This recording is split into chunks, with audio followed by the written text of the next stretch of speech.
Өдөр минь доктор Фонтана. CNBC Mongolia тавтаа морилно. Good afternoon, everybody. Миний эхний асуулт таны мэдхүйтэй бус илүү суур физикийн асуудалтай холбоотой. Орчин үеийн физикийн хамгийн том нууцуудын нэг бол орчлын ертөнц яагаад бараг бүхэлдээ материас тогтож байгаа вэ гэдэг асуулт. Учир нь их тесрэлтийн онолоор бол тэнцвэг хэмжээний матери ба антиматери үүссэн байдаг. Тэгвэл энэ асуулт орчин үеийн физикт яагаад юм чухал вэ?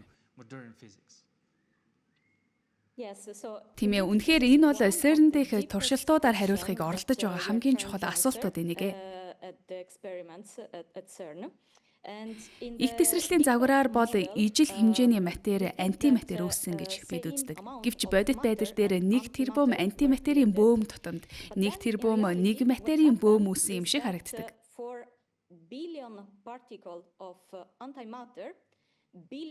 Өөрөөр хэлбэл матери антиматериас өчүүхэн илүү хэмжээгээр үлдсэн гэсэн үг. Яг энэ өчүүхэн зөрүүний ачаар мөн матери болон антиматери бүрэн устж алга болоогийн хүчинд орчлон ертөнц бий болсон.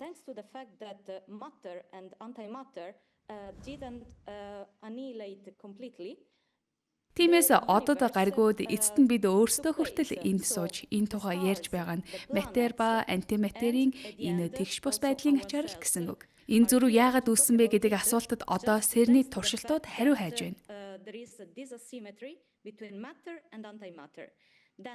Миний ажиллаж байгаа туршилтч үүний учрыг олоход чиглэж байгаа.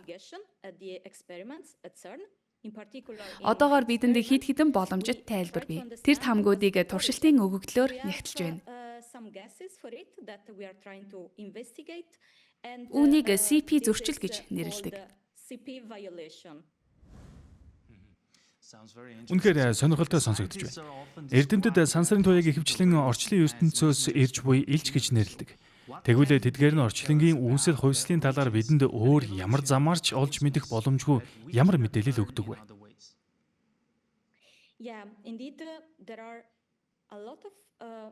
Тийм ээ, бидний сайн мэдэх ердийн материйг бүрдүүлдэг олон төрлийн бөөм бий. Гэхдээ асуудлын гол нь зөвхөн лабораторид дахин бүтээж чаддаг өөр төрлийн бөөмсч байдаг. CERN шиг том туршилтуудаар эдгээр бөөмсийг хоорондоо мөргөлдүүлэх боломжтой.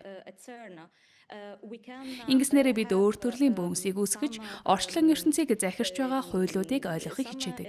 Үүнийг өөр аргаар хийх боломжгүй. We can create other kind of particles and try to understand which are the laws that govern the universe that couldn't be done in other ways. Бидний мэдхээр INFN Болония олон улсын томоохон физикийн хамтын ажиллагаанд чухал үүрэгтэй. Тэгвэл танай хүрээлэн өнөөдөр орчлын ертөнцийн талаарх ойлголтыг үнсгэрүүлэхэд ямар гол хувь нэмрийг оруулж байна вэ? Тийм ээ. INFN Болониадах бидний ажил хэд хэдэн чиглэлтэй. Нэгдүгээрт физикийн хувьд би өмнө хэлсэнчлэн матери ба антиматерийн тэгш бус байдлыг ойлгоход туслах CP зөрчлийн механизмыг судалж байна. Үнэн дээр бид LHCb туршилтаар цуглуулсан өгөгдлийнхөө ачаар энэ механизм оршдгийг тогтоосон. Ялангуяа Charm Mason гэж нэрлэгддэг зарим бөөмд энэ үзэгдлийг ажигласан. Энэ бол нэг чиглэл нь. Хоёр дахь чиглэл нь Болониад байрлах томоохон өгөгдлийн төвтэй холбоотой. Таны мэдэж байгаачлан CERN дээр бүртгэгддэг өгөгдлийн хэмжээ асар их. Тиймээс бүх өгөгдлийг зөвхөн туршилтууд байрладаг CERN дээр хадгалах боломжгүй.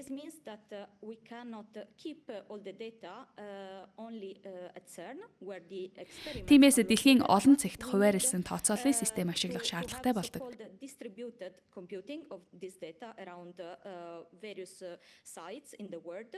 Эдгээр төвүүдийн хамгийн чухал нь Болониад байдаг. Миний дараагийн асуулт их сонирхолтой санагдаж байна. Физикчдийн илрүүлэхийг оролдож буй олон нээлт маш ховор таны мэдхэд туйлын хэцүү байдаг. Тэгвэл судлаачид шинжлэх ухааны жинхэнэ дохиог энгийн өдөр тутмын жирийн тэрбум үзэгдлээс хэрхэн ялгаж олдог вэ? Тийм ээ, маш сонирхолтой асуулт байна. Үнэн дээр энэ нь өнөө үед дэлхийд даяар маш түгээмэл яригдах болсон нэг зүйлтэй холбоотой. Тэр нь хиймэл оюун. Сэрний хувьд бол хиймэл оюун гэдэг ойлголт шин зүйл байгаагүй. Бид үүнийг маш эртнээс ашиглаж ирсэн. Жишээ нь би 10 гаруй жилийн өмнө докторийн ажлаа хийхдээ маш ховор бөөмсийг олоход хиймэл оюун ашиглаж байсан. Бид загваруудаа симуляцийн өгөгдөл болон бодит өгөгдлөөр сургадаг.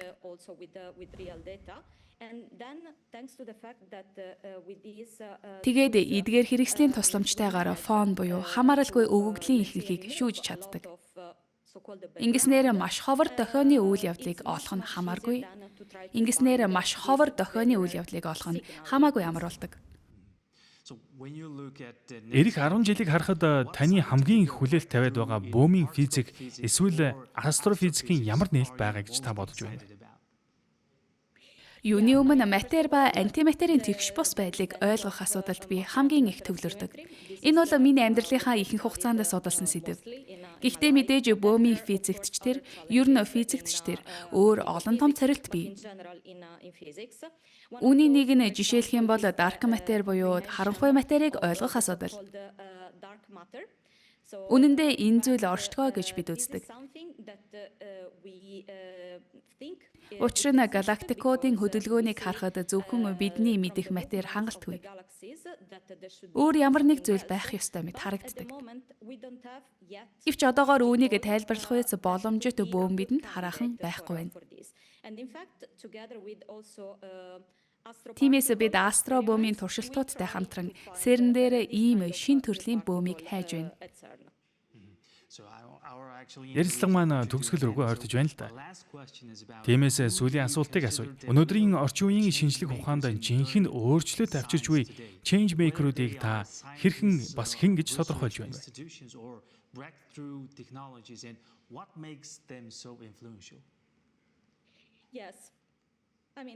Хамгийн шууд ойлгомжтой хариулт нь Нобелийн шагнал авдаг хүмүүс гэж хэлэх баг.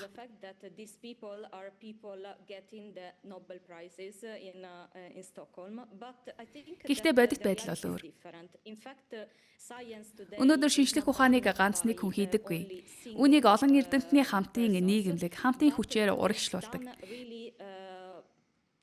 Тиймээс жинхэнэ өөрчлөлт авчирч байгаа хүмүүс бол докторийн оюутнууд, доктор судлаачид, ихэвчлэн байнгын ажлын байр өгөөчглөө өдөр шөнөгүй туршилтын ард ажиллаж байдаг тэр хүмүүс гэж би боддог.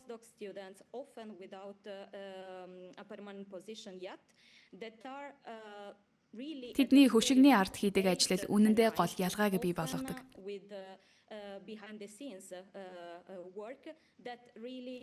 Эцэст нь нэг зүйлийг нэмж хэлмээр байна. Бид шинжлэх ухааныг зөвхөн технологи гаргахын тулд хийдэггүй. Бид сониуч учраас, олон ертөнцийг ойлгохыг хүсдэг учраас шинжлэх ухааныг хийдэг. Гэхдээ үүний үр дагаварт, үр дүнд нь технологи гарч ирдэг. Тэр технологиуд заримдаа амь авардаг. Жишээлх юм бол бөөмийн физик нь хорт хавдрыг эмчлэх зарим аргуудтай шууд холбоотой. Эсвэл World Wide Web-ч суурь шинжлэх ухааны судалгаагүйгээр бий болохгүй байсан. Ирээдүйн яг юу авчирхайг бид өнөөдөр мэдэхгүй. Гэхдээ шинжлэх ухааны түүх бидэнд нэг зүйлийг харуулсан. Энэ зам хүн төрлөختөнд асар их өгөөж авчирсаар ирсэн. Цаашдаа ч авчирна. Доктор Фонтана, өнөөдөр бидэнтэй нэгдэж өөрийн мэдлэг байр сууриа хуваалцсанд маш их баярлалаа. INF-ийн Болено дэх ажилд тань цаашдын өндөр амжилтыг хүсэн өрөөе. Маш их баярлалаа. Баярлалаа.